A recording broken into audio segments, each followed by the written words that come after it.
Reggae Chat. You get that? I might just well play the game. Reggae Chat. TV. You get that? So welcome to ViewNowTv.com. We've had an absolutely amazing summer session. As you know, if you've been following us, we've had the likes of Vivian Jones, Alba Rossi, Mr. Vegas, to name but a few. So now we're going into the winter session, 2018 into 2019, and there's no other way that we could possibly kick it off other than what we call an icon. Reggae Chat. You get that? Just to say hello, my dear. I'm doing fine. Oh, now. It doesn't matter anyway now, 'cause my love for you will never change. Tell me now, 'cause I wanna know if when push comes to shove, everybody's gonna put the blame on me for loving you, for loving each and every one. When push comes to shove, everybody's gonna put the blame on me. Reggae Chat. Mr. Big Shot You get himself can only be the one and only Freddie McGregor. Welcome to ViewNowTv.com and Reggae Chat. Well, big up the View TV, big up Reggae Chat. My pleasure being here. You know, Freddie, we've spoken many times over the last 3 decades. Of course, And and you more so than most other people. Yes, and I think we've just really spoken about Freddie McGregor at that particular moment in what's going on. But the history of Freddie McGregor, one thing I want to clear up, this thing about you being hoisted on a chair at Studio One, your first venture, to reach the microphone, is that true? Yes, except it wasn't a chair. Okay. It was 3 beer boxes. Oh. Because, see, Mr. Dad had a sound system, so Mr. Dad always have beer and beer boxes in the back of his studio. So Ernest and myself, which is Ernest Wilson, we were recording as Fitzy and Freddie, because Mr. Dad tried different things with us in an attempt to get something going. And when it was time for us to record, Ernie was much bigger than I was at the time. So they had to stack 3 beer boxes, and it was Bonnie Wheeler and Bob who put the boxes them together and lift me up, put me there, and measure the height so me and Ernest could reach the same level. Microphone-wise. Because back then it was just two mics. One for the band, one for the singer. Okay. So once the track was being rehearsed, everybody was going down live. Right. So we can't make any mistake, the band can't make any mistake. Hence the reason you find, I wouldn't say a lot, but you find some Studio One rhythms that sounds a little different, because what Mr. Dad would normally do, you record the first track and he would say, nice going Jackson, let's take another cut. So you're going to cut 2 with sometimes a little mistake made, but them don't really stop, them continue. And then he would say, Jackson, all right, nice, let's just take another cut. So I'm always ensure that he have at least 3 cuts. Right. So he definitely knows he has it. And that's how it went down. And from there on, it has been just work from the age of 7. Actually, one evening when I first came to Kingston, Ernest and Peter would turn up at Mr. Dad's studio, Brentford Road. It was amazing, because I never went to college and everything. So looking back on it now, for me, it was like walking into college on your first day. So all these great people where I hear about and see them, there they were, 13 Brentford Road, Bob Andy, BBC, not the gay lads, Eptones, Delroy Wilson, the whole of Scatterlights, Bob Marley, Bonnie Wheeler, Sister Rita, all of them, everybody was there. And I'm like, you know, everybody would check Ernest and say, Ernest, you look a brother this, and I say, yeah man, little Freddie him can sing. And Ernest I say, hey guys, sing a song with them here. I make up a little tune here, Roll Dumpling Road. Every chance I get, my boss Roll Dumpling Road. Then I became privileged to actually get the opportunity to be in the studio after I arrived in Kingston. And ironically, when I first came to Kingston, I ended up living at 4th Avenue in Rallington Town, which happens to be McGregor Gully. So the gully named after me name McGregor. No, the gully wasn't named before. I just ended up living in McGregor Gully. Okay. And so Mr. Dad asked Ernest, where I'm staying? And Ernest said, with my aunt over Rallington Town in McGregor Gully. And I remember Mr. Dad said to Ernest, when you come in Monday, carry him things. While. So you actually left home at 7? I was 7. Ernest's mom, Miss Etlin, she worked at Veer Technical High School. And she and my mom, they're friends, you know, age group people, them. And she came to my mom and said, Tiny, them going to Kingston Sunday. Get him ready, them not leave him. The rest of it was history. My mom prepared me for that Sunday. Well, you know, me turn fool. Yeah, because you got Come here, say me I go Kingston. That is like coming to England or America. And now my dream when me have from I run up and down, I sing roll dumpling roll. Look like it ought to become a reality now. Okay. And that was it. Goodbye everything. Sad but still excited. Because the first time I got town, I don't know anything. I look a baby. Yeah. So the bus left from where we took the bus and then ended up in the square in Hayes.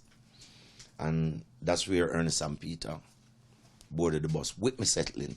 And our instruction to Ernest was, after lots of people come on the bus now and we get window seat, you know, because you go foreign, so you have the option, you have the choice now to see everything, you know, so everybody have window seat.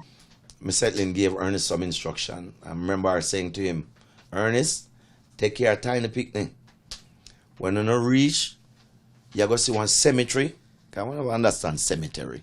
So when you see the cemetery, you reach downtown. Ask the driver for putting up on the Pattypan bus, number 13, and ask the driver for dropping off at the studio. Tell him you're going to the studio. And Ernest and Peter followed the instruction, and because they had been to Kingston before as well. And the bus drive up Slipe Road, met the left at Elgin Road, and stop. Let us out, and the driver said, the studio is right there. And we walk up to the studio. Now walking up to the studio, for me, as far as my memory can jog back to, was like walking into college on your first semester. So when we walk inside, there's all the great people that me I hear on radio and I hear about. Delroy Wilson, Alton Ellis, Ken Booth, Eptones, Bob Andy, BBC, and Tony Gregory, the entire Scatterlight, Bob, Bonnie, Sister Marcia, Sister Rita, all those people were there. And walking and everybody, because Ernest and Peter popular by then, you know, them have Rude Boy Ghana Jail, Shooby Dooby, You Can't Be Happy, all of the bad tune them. So my coming in with them now, everybody I say, Ernest, you look a brother that. And I say, yeah man, look a Freddie, can't sing, you know. Hey guys, sing with them. Every day in my life now was studio with Mr. Dad, then airport, go pick up our ship records, and back to the studio. But, you know, Mr. Dad really had a great interest in me. I guess he heard the talent from early. Reggae Chat. You get that?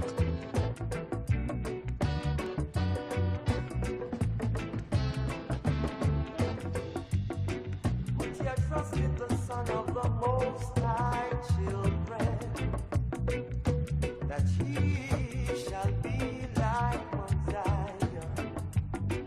Keep away from evil doers, for they only push you in multitude of sinners. So don't eat the bread of wickedness. Yeah, stay away from the wine of wine. So don't eat the bread of wickedness. Stay away from the wine. Reggae So he Chat. took me on as You get a that? father. Right. And looking back at it now, when me hear people say bad things about Mr. Dad, it kind of upset me sometimes because I grew to know the man, yeah. Mr. Dad, and know of all his kindness and his gratitude and all the things he's done. And so that continued for a while after. Reggae Chat. You get that? You are my love, my only love. Ooh, you mean so much to me. How could I forget you, girl?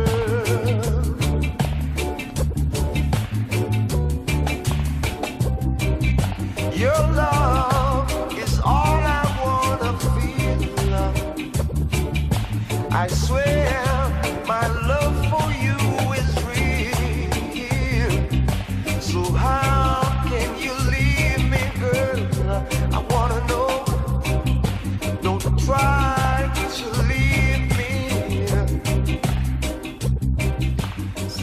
Reggae Chat. After a while, Mr. Dad bored me out now at a school called St. Andrew Junior High. You know, still at practice, Mr. Dad usually carry 45s and give us, and we'd listen them. And after a while, Mr. gave us CD to and gave us a cassette player.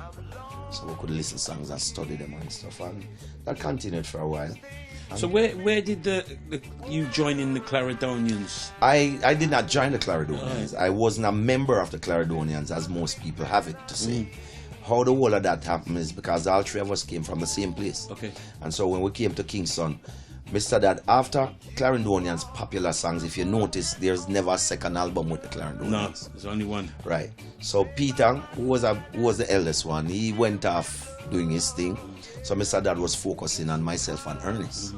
So hence the reason, if you go YouTube and you put in Fitzy and Freddie, you're gonna find a bunch of songs with Fitzy and Freddie. Right. Well, that Fitzy is Ernest Fitzroy Wilson. Okay. Mr. Dad created that situation, and we recorded. As a matter of fact, there's one song that Ernest and I record called "Do Good." Reggae Chat. You get that?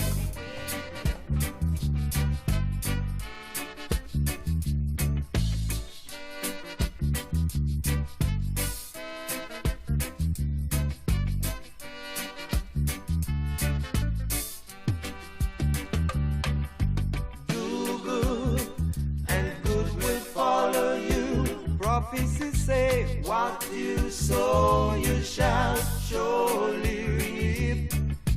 Judge not, lest you be judged, that you may not be judged. So do good, and good will follow you. For what you sow, you shall surely reap. Judge not, lest you be judged by Rastafari up above. Reggae Chat. You get that? That song ended up on the Clarendonians album.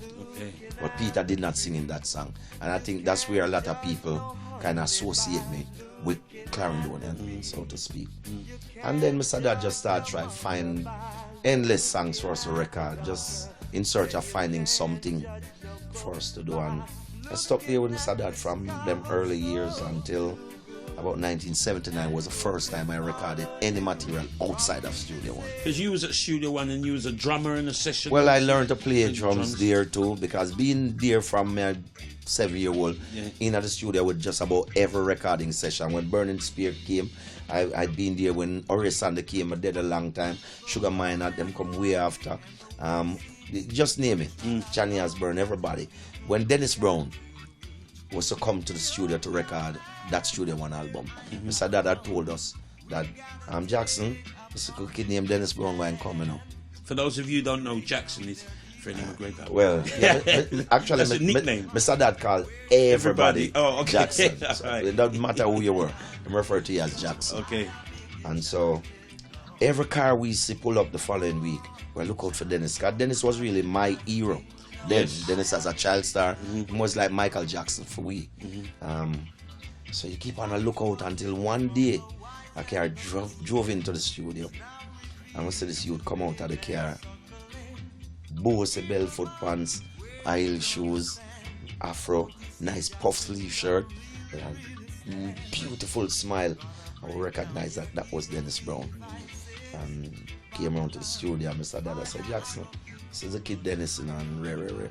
So immediately we kind of clicked and became friends. Because we were young alike. Delroy Wilson was the only other youngster there, but Delroy was older than I was as well, and older than Dennis. So we kind of frame a relationship from that, and Dennis, for the next month or so, Dennis would come regularly to finish up the album. So we kind of became friends and a whole rapport. But the thing with it, all my songs were recorded way earlier than Dennis. But when Dennis came, Dennis became popular immediately because he was working with Byron Lee and the Dragonaires, and they used to perform at Sambira every week. And the time Dennis come, it was hit song from day one until day last.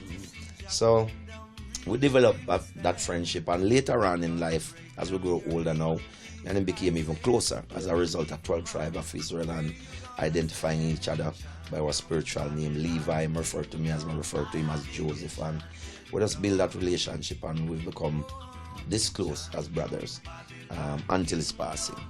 Which I know was kind of very tragic for the business and for you personally as well. Yes, it was for me personally, because everybody in Jamaica and basically worldwide knew that Dennis and I we were this close. So it was a hard one to deal with, but we dealt with it, and his soul rest in peace. Yeah, man. So the 1970 you touched there now, you was when your first big hit for studio. Well, I was recording a bunch of songs. I have some songs if people ever know.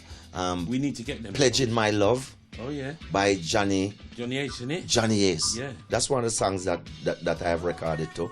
Hey Children, Listen to the Wise Word was a track made from Oh Baby Baby It's a Wild World. Okay. Came out on a Yellow Money disc label.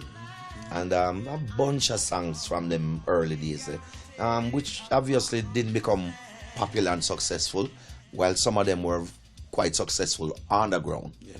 But by then people start to spot this youth and I say, yo, that youth there, that's you the one youth there got breakthrough, you know. Because people start to hear the voice now, and one thing Dennis had told me, he would never leave me. He said, brother, preach. He said, as long as you record, just keep recording for when people get familiar with your voice. And that are the magic, that are the key. So that kind of gave me the urge to start record more, and truly, it worked. And so, by the time I make a song now named So Many People Wanna See Me Stop Loving You. Because I make some old tune in about them now connect. Yeah. And then him always encourage me. And then one time he said to me, my brother priest, anytime you make a song for the woman them with them love, all over my brother. For once she have the woman, them you have everybody. And Clevie called me one day, Man Steely, and put on a Jack Scorpion and play a track for me and say, that really me nice and it sound like you. And immediately I write the song, So Many People Wanna See Me Stop Loving You. Well, we mastered the song like days after and start circulating. One morning my phone rang at home. Early morning too, so probably was about midday or so in England. Hello? Oh, preach, my brother. I hear it. So I say, oh, this Deb. I must say, yes, preach, I hear it. You find it, preach. And him start singing the song. So many people wanna see me. And him start laugh and pure excitement. Like him happier for me than myself. Yeah, and he must say, preach, adapt me at talk about. When you find them tune here, watch and show what go happen from here. So. And them things really spur me on, and I get the gist of everything, and I just start doing my thing. And I think Bobby Babylon was a song that really crept through from Studio One. Enough people start saying, yo, this youth here, rare. And then 90 came to me in 1979. I said, well, you're popular in England, and you know, if we have some tune, man, we can go England and rare. And at the time, Mr. Dad was going through a whole of struggles them years. Because the business had changed, and people like Dynamic Sounds and others, they were the controllers of the business in Jamaica at the time. Now the struggle, one of the great struggles Mr. Dad faced was Dynamics was a company who had the rights to bring pellets into the island. Now pellets is what you use to press record. And so if Mr. Dad had a song that was ready to take off, him probably could have only get a bag of 25 pounds pellet. How much record them can press with that? Probably 50. And so them use that monopoly. And then while Mr. Dad can only press 50, them are press 250 behind him back. So it was a struggle, and he recognized that, and he was frequently in hot water with Mr. Blackwell, Dynamics, later on Channel One, because he was really struggling. And as a result, all the artists and musicians around him were struggling too. But when me grew up now and look back at the situation, I understood it very well. Mr. Dad and Joe Creed was the two black producers that had prominence back then. All the top artists came from the ghetto. So they would either go to Brentford Road, which is concrete jungle right there, so, or Bond Street, downtown in the ghetto. And so the uptown artists would be John Jones, Pluto Shervington, Ernie Simmet, Keith Lynn. There are a bunch of those artists. And you know, we couldn't go Federal Dynamics on the place and get a chance to go in there. You have to stand up outside at the fence and look in and look where everybody will go in and out. Whereas when you go Brentford Road, you gonna get a chance to go inside of the studio or down to Mr. Joe Creed. And so the struggle started.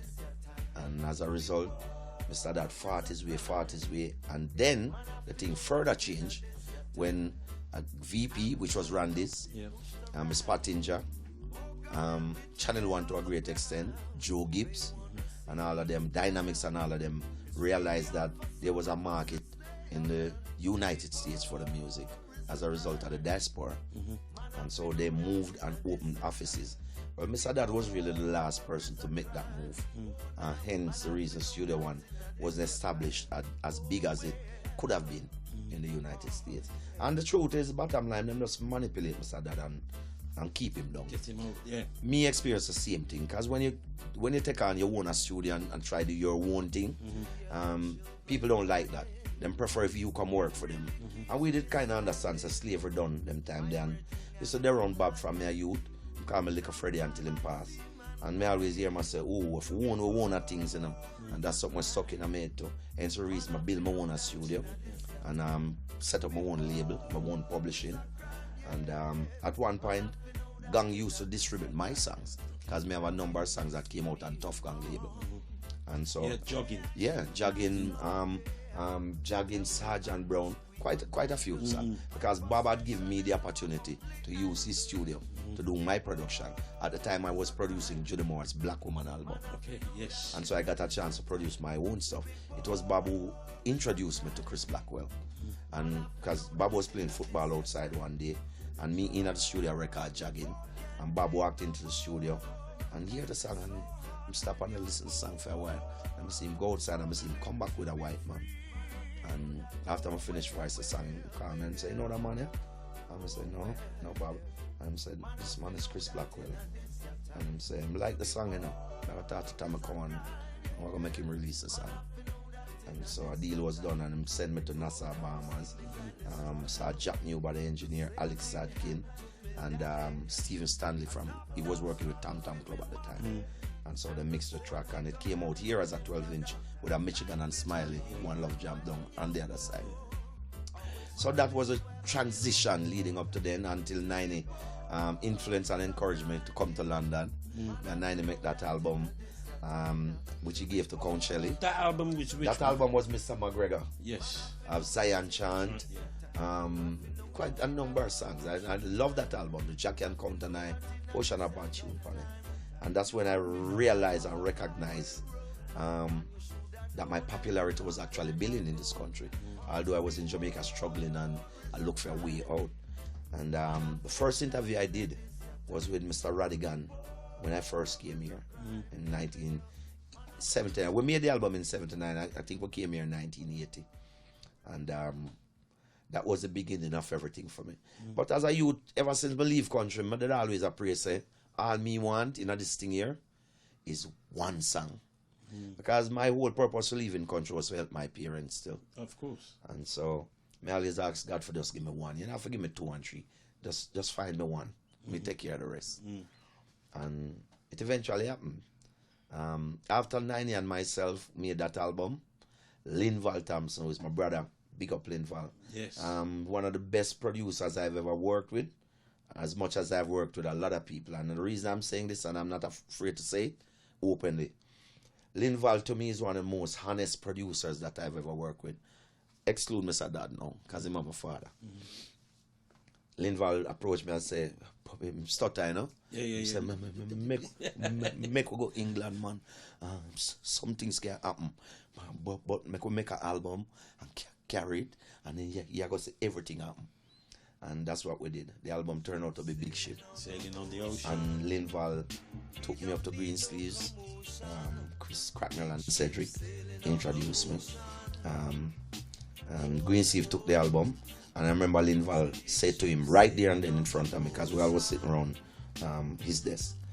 And him said, but Linval had a number of other products, you know, and John like 24 albums with different people, Yellow Man, everybody.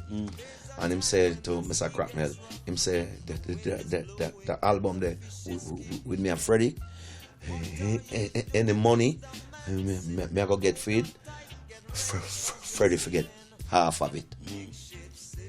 just like that. And we got some money and him give me half of it. Unbelievable. Because I wasn't expecting anything like that. And then about 2 days after, as Linval, myself and Junja, we were staying at the same flat that Greensleeve had rented. And so Linval linked me the following day and said, the man them want to talk to you about a business publishing, and I says a different food that again. I never understand publishing as well then, but I get the gist of it. Say you need for sort out your thing, and so we had that small little knowledge about it. And then we went back to Greensleeve and we had a meeting and them discussed publishing. Had it been now, it would be in a different situation. Yes, but back then, we never understand the thing very well. But we were offered a decent money for the publishing too. Not realizing that publishing is something where it's a pension, lifetime pension. Yes. And we signed off on a deal. And I just said to Mr. Cracknell, I say, this money for the publishing, I want to split it in two for me and Linval. And he said, but you write the songs and the credits. I'm going to say, yeah, but Linval must get half of it as a result of what Linval did. You know, we made that band and we kept it through. And every now and then we still link and talk about it, because Linval always check me and say, boy, it's funny. Every now and then, I get a check from Big Ship. I always remember you. I'm going to say the same. So we just developed that relationship and we have it and we kept it going. You also had a very good series of tunes that you done with Earl Chinner Smith, who I rate highly. Wow. What a guitarist. Well, this was in 1975. Now, this was during the time I was doing some work at Tough Gang Studio. And Chinner had approached me because their lead vocalist, a guy named Donovan, someone he had left, migrated to America. Chinner approached me and said, boy, we're going to go up on tour and we want a singer and and could have come rehearsal, man, and I could start rehearsal and thing. Because Chinner is very instrumental in my upbringing musically. Chinner was the one man who go out there and find some kind of songs where we wasn't privy to and bring them back and say, listen to them tune and some Steely Dan. Him go deep, Earth, Wind and Fire, everything. That's how we actually ended up recording Love Ballad. Okay. It was Chinner who brought that song. And Chinner also brought Natural Cali and said, listen that song here. So that's not an original tune, Natural Cali? No, I tell you something. Natural Cali is a song was written by a guy named Michael Collins or O'Connor, Michael O'Connor, I think. His song, the original for that song is a song called You Are My Starship. Okay. You could go back and listen to that, and you'll hear Take Me Home Tonight and Don't Delay. Alright, so you can listen back to that song and check my Natural Cali. But what I did was I wrote the song, the melody that I came up with was from the bass line. Being down in the valley, smoking natural, because that's how the bass line really go. And so even Michael O'Connor himself did not know that that was his song. Okay. And actually, Island Records was about to release the song, and that song would have gone really big internationally. And Chinner and myself had a discussion and we said, look, I could tell Mr. Blackwell how the publishing thing go, because we never wanted to be in any trouble and cause them any trouble. And then once I told him, he started to send out to the writer, try to find the writer and the publisher to get approval.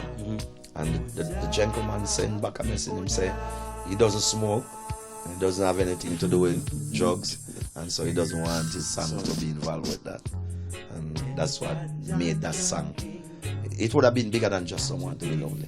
You feel so? No, I know so. Wow. That is one of my most loved songs in the UK here. Natural Cali. Definitely. Certainly.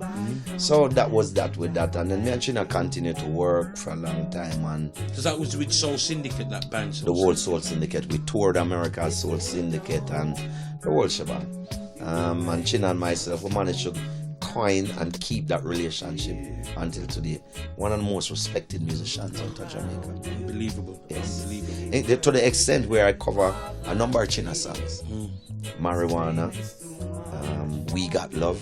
Because Chinner is one brilliant songwriter, I can tell you. So here we are. We've got Bobby Babylon. We've got the whole Soul Syndicate. We've got the great Observer, 90 The Observer, Linval Thompson, Big Ship. Where's your studio come now? Well, after that, You just don't want to be lonely. no, and then, not yet, because I'd recorded Just Don't Want to Be Lonely for Mr. Dad. Oh, yes. Mr. Dad yes. have Just Don't Want to Be Lonely. Have an album with Mr. Dad named Yes, I'm Ready. Okay. I don't even know how to love you the way you want me to, but I'm ready. Yeah, that song. yeah. And that album, I think there's a version of Just Don't Want to Be Lonely. Investigate that. So when Donovan Jermaine approached me about the song, well, this is after still, because I had done some work with Gussie Clark right after that too. And Gussie again is another producer that I lift my hat to. One super producer. Because he gave you a different sound from different, 90. totally different sound. Because this was a progression now. Yes. Progressing from that stage, moving Moving up. Gussie made a song with me called Hard to Get. Carrigo Brinkum. A monster song with me and Cynthia Slash. Not as happy as you want. Reggae Chat. You get that?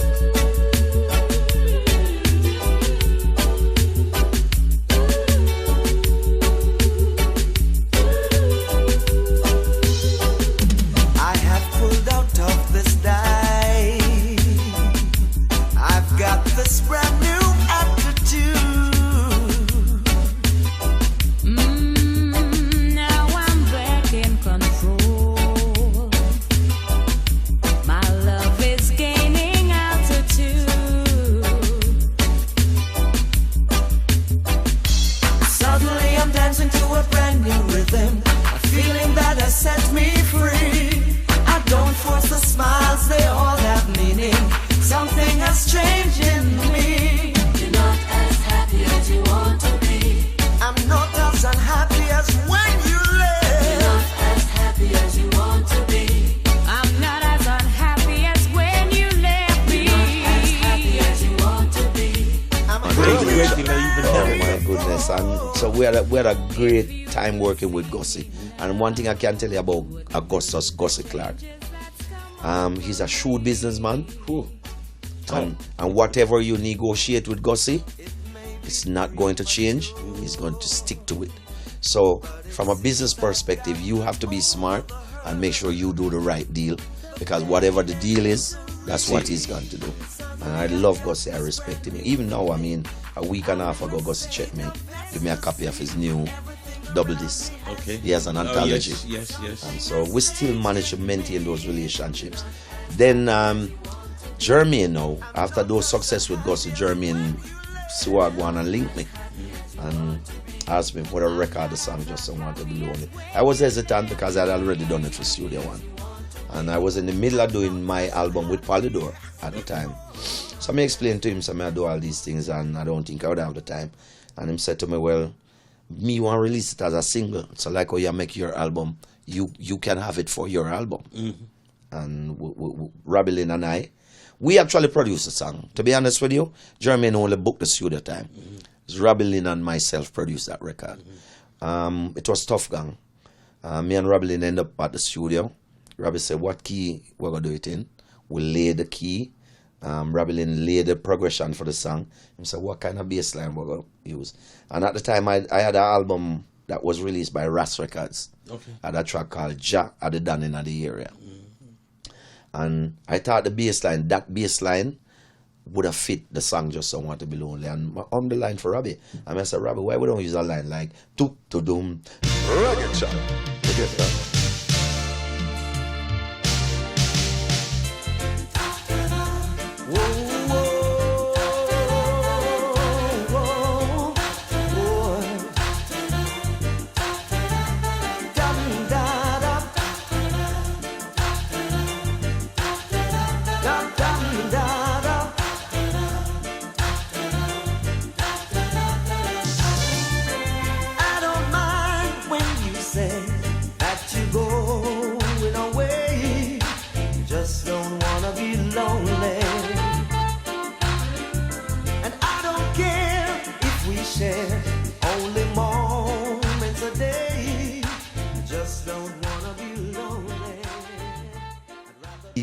And Robbie said, blow up, I love that. And we just immediately recorded the thing and it went down. Upon voicing the song now, that song took me one entire day. And I really honestly can say, I remember what's his name now? Talk About Love. Pat Kelly. Pat Kelly was in the studio. He came into the studio, saw me trying to voice the song. Now it was me and Robbie laid the rhythm, the key, everything. It was comfortable. When time for voice the song, could I find back that range there? The song just sound overly high, and I was struggling to hit the notes and voice the song, which happens sometimes. And I see Pat Kelly and a couple of people in there, and them talk to Jermaine, and I remember them and said, "Boy, maybe it's not him for do the song and everything." Dean Fraser walked into the studio. The legend. And said, Fred Lock, so I go on there. I said, "Boy, Dean will lay the track and come back for voice it now," and it just sound high. And him say, "All right, may I go work it." And Dean sit down on the board. And we start do the song. It was still high. But I remember when I recorded So Many People Wanna See Me, Stop Loving You for Clevie, the key was low. Okay. And when we voiced the song, I wasn't pleased with how low the song sounded. So I said, "Clevie, why we don't very speed the song and put it back at 15 IPS and hear what it sound like?" And it was magic. Well, I beckoned to Dean and I said, "Dean, the idea just come to mind. Why we don't very speed it as semitone or a tone? Voice it and then put it back at 15 IPS and see." And Dean very speed it, slow it down a little. It was more comfortable now. My voice the song, hit the note them with ease, everything. And we walk back into the studio and say, "I could listen to it, put it back at 15 IPS. Magic." That And was as I it. said, the rest is history. Was you surprised when you got? I mean, you're going to get a call now to say, "Well, boy, I was you got surprised. a massive tune." I was very surprised. Very surprised. And luckily for me, I became signed to Polydor then and was spending a lot of time here in the UK. So I had a chance to promote the record as well. Yes. And so the record kept climbing. At one stage when I'm looking at the chart, I said, "Blow, wow, I'm starting a son from country. Michael Jackson about 19, but they are number 9. I said, "Wow, amazing." But then, by then we started to learn a lot about the business itself and everything that was happening. And we had done 3 shows here at the Forum, it was called at the time. Okay. And we recorded 2 nights. Hurricane came one night. It's the first time I experienced hurricane in England. Wow. Blow down enough tree over Hyde Park. Yes. And the roof at the venue had a leak, and so we had to cancel one night. But we were able to record the concert 2 nights. And that's where the live album came from. Freddie McGregor Studio One Band Live at Town and Country. Which to me is still one of the most amazing live albums.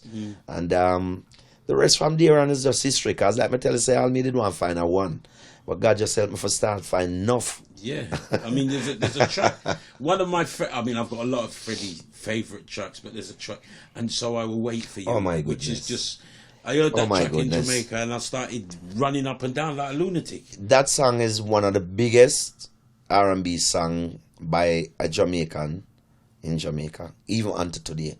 I dare not do a show and not do, and so I'll wait for you. And outside of Jamaica, it's just such a popular song. The video, everybody's just blown away by the video. And we shot that video here in Marylebone, somewhere there too. And, I just watched the whole thing start evolve, and I just realized to myself, well, this is it. After the situation with Polydor went down, Jazz Summers, Big Life Records was my management at the time. Jazz Summers, Tim Parry, all of them. And Jazz asked me if I wanted to move over and became signed to Arista with Lisa Stanfield and the rest of the artists he had over there. And I don't know what came into me, but I just tell him, say, watch out, Jazz, I want to start my own label, And I said, that's crazy. So he explain to me the amount of work when I be involved. And I say, yeah, man, I'm sure when Polydor start, it was a lot of work too. Yep. So I'm going to take on the challenge. And the first time I raised some money, I start build my own recording studio. And start my label. 79, and we just started do a bunch of stuff, and as it turned out today, it was the right thing. And from there on, we haven't looked back. We just kept going. Yep. And I can tell you, the first headphone set that I got in my studio is Mr. Dad give it to me. Okay. Mr. Dad actually come and look at the studio, and he said, "But Jackson, you need a headphone panel."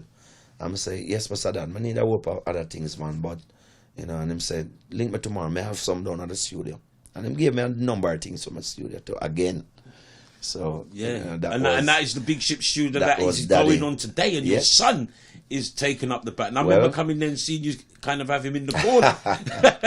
Well, when Regular. Stevie used to come in the studio, we couldn't see him. We just hear the door open.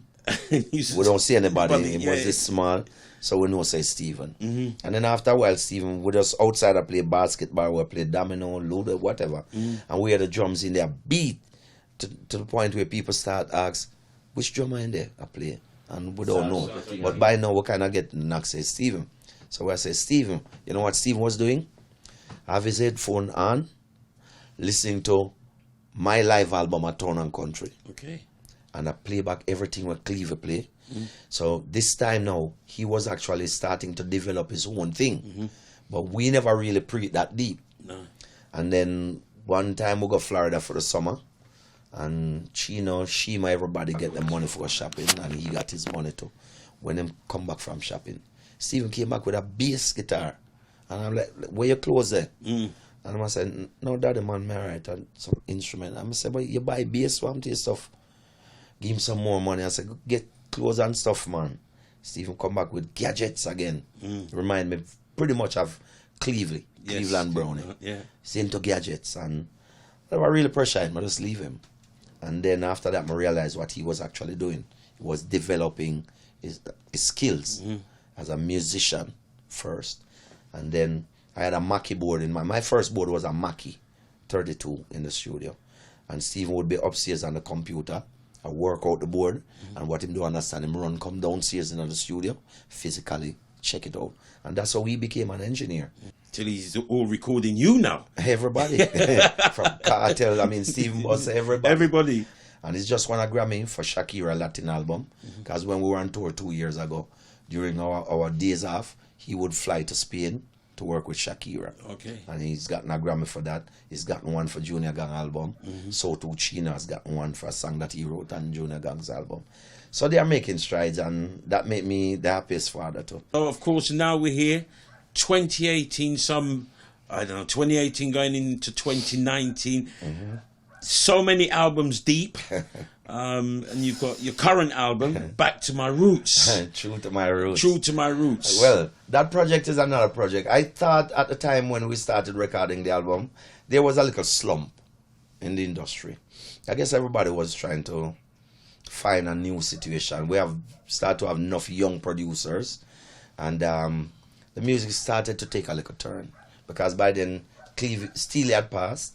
Cleaver was distraught, he wasn't doing much. Yeah. You never have Dave Kelly anymore. No. You never have all of them great producers. Gussie was taking a little bit of a back seat as well. As well. I just talked to him and tell him, Gussie, we need you back here.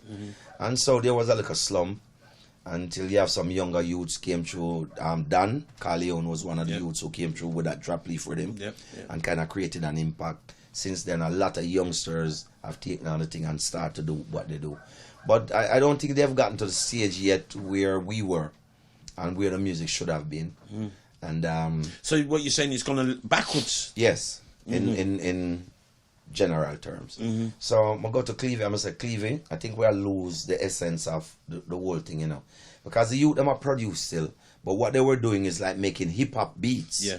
And a lot of youths just would use one finger upon a laptop because the whole computer thing...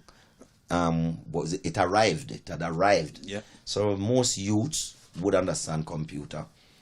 We big people now have a struggle for understand it at the time.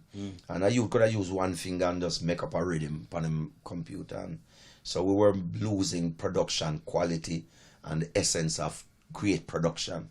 I'm saying, Cleavy, you know, we have to get back to this thing here. I'm saying, boy, yeah, it really not look right. And I said, I want to make an album. That kind of go back to the roots. More go back to the big ship days there. Yep. And so I assembled Dalton and Cleavy together, which is two people that I've worked with forever. And we decided, yeah, this is what we're going to do. So Cleavy prepared some of the tracks. I prepared some, Dalton, and we all got together and made the album. It was refreshing when it came.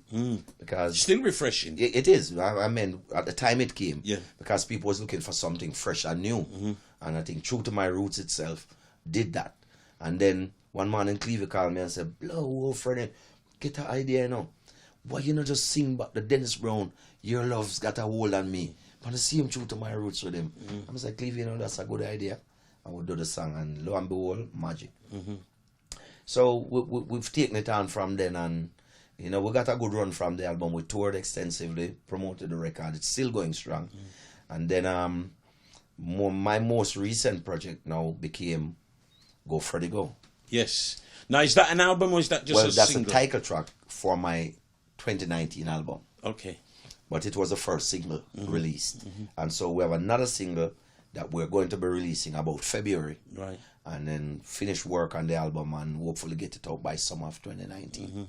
So that's pretty much the long and short of the whole transition and the program leading up to where we are now. And are we going to be getting another Freddie classic album? Because I know Oh, you yes. do some tremendous Jamaican Oh, yes. classics. Well, everybody's been beating me up on that. And people think, well, you're not doing the other one? And I'm like, I think we've pretty much gone through most of the track them. But then sometimes you listen back some other tracks and you say, whoa, there's still a lot out there that we haven't embarked on for our classics. So maybe at some point we might do that. But right now, I kind of want to get back into the originality of it all and get back to that roots, create back that kind of music, and hopefully can encourage this new generation to kind of, because I think the generation lose focus for the kind of catalog Dennis Brown have, Bob Marley, I mean so many people.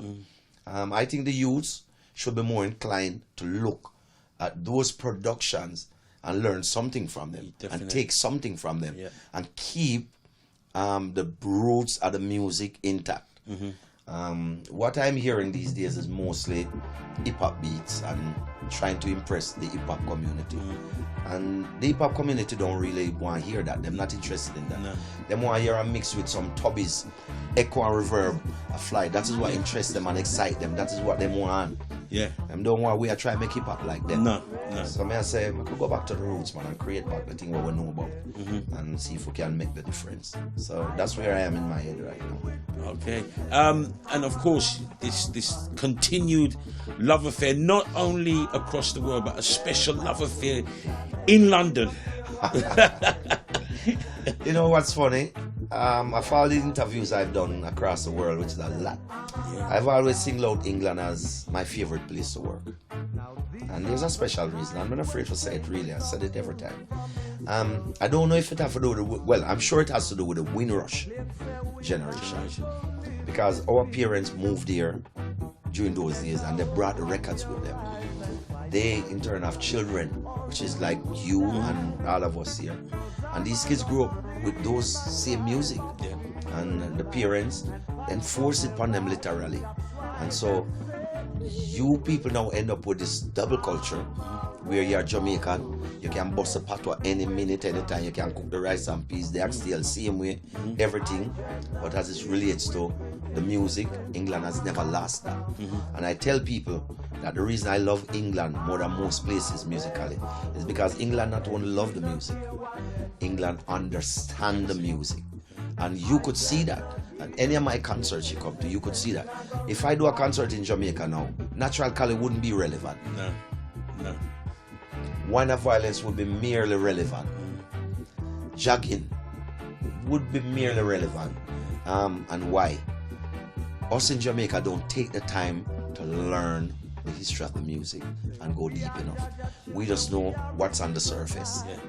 And so if we were to get 6 kids from Jamaica, 6 kids from England at about the age 25 and have a discussion about the music, I think English would last them in terms of the knowledge where music is concerned. And I see that as a big problem, because you can't come from an island or a country where the music was created and you don't know enough about the music. That's a joke. But guess what? People in Jamaica who are in charge of programming and playing music, they have a different vision. They're trying to create something that we don't know. And I'm saying, why go there when you already have something that you can build on? And the world recognizes And the world it. recognizes it already. What are you trying to be? Some kind of era where we don't know about? So, you know, I stick to the roots when me know. I stick to the evil when me know, which is this music. And I think England and other countries just love Freddie McGregor for that, in the same way they loved Dennis Brown for what he did, Barry Salmon. So we just completed a 9-week tour in America. And I haven't toured America in many years. I mean, we do lots of concerts, individual concerts in America. but not touring. Now I'm signed to a new booking agent and we've taken on the road again. And it's amazing to see the kind of response from the people every single night. And people just yearn for this kind of music.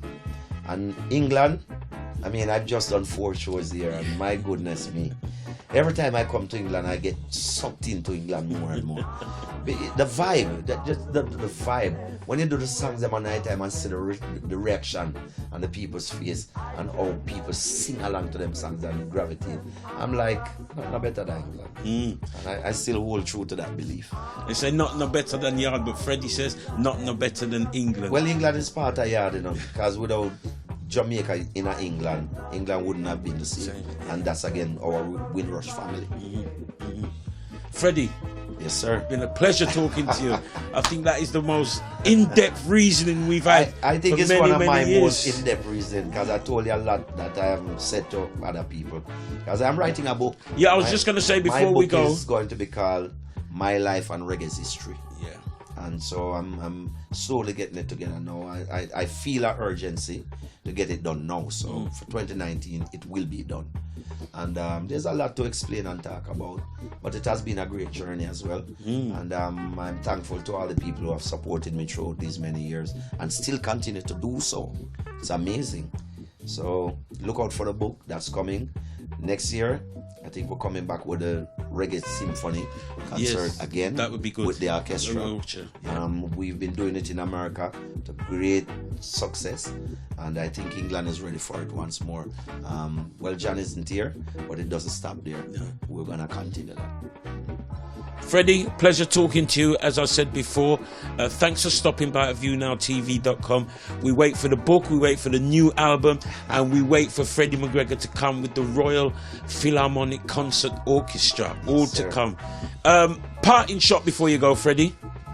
I just want to say thanks to all the people out there tuning in to this interview, and we're going through some turbulent times now in this country, like most of the rest of the world. We have a madman in America named Donald Trump, and we see the struggles that the British community is facing now as a result of the different changes here with Miss May and Brexit and all of that.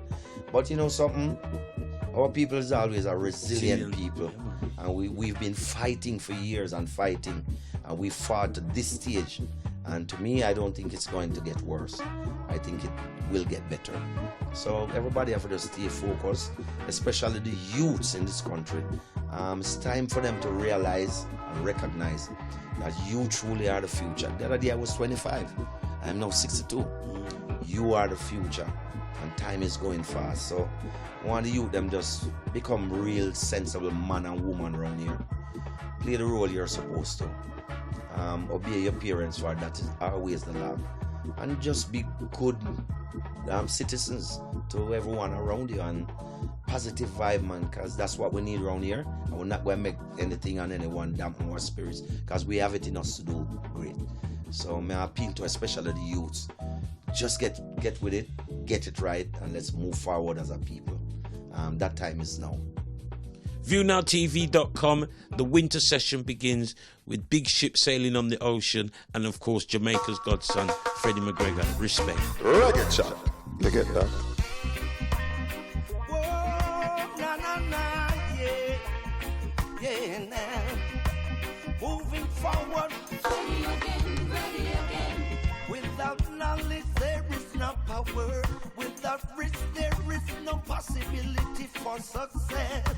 I'm telling you, my brothers, yeah now. It was 1956 when Jah planted the seed and I came on the scene. 1963, Studio One was the place for a lot of famous faces. I'm the captain and I'm sailing. Push comes the shove, they always blame me. So many people wanna see me. Got to carry on. I'm moving on, yeah. And I may nothing stop me.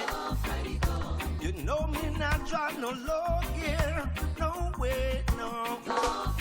Me not make nothing stop me. Because Freddie always ready. You know Freddie not gonna try no loose gear. No, no. I'm a man of conviction. Not gonna change my direction. No other go can come by me. Now go change my identity. The way you just said it, now go regret it. If you don't want to sweat down, you forget it. To be poor is a crime, so me work hard with mine. I was born a winner. I'm forgetting and I'm sailing. Push comes to shove, they always blame it. So many people wanna see me. Got to carry on. Yes, I'm moving much faster. When I make nothing stop me. You know, Freddie, I move on this year. Oh, well, yeah. When I make bad mind stop me. Cause Freddie always ready. You know, Freddie not trying to low here. No, yeah. Oh, we're moving on, moving forward. So greetings massive, this is yours Freddie McGregor. I know you're tuning into the ViewNowTv.com Reggae Chat. We talk the real deal around here, so we don't hold back nothing. So keep it locked, don't touch it there. ViewNowTv.com, Fimi TV, Freddie TV. See me here? Fimi one.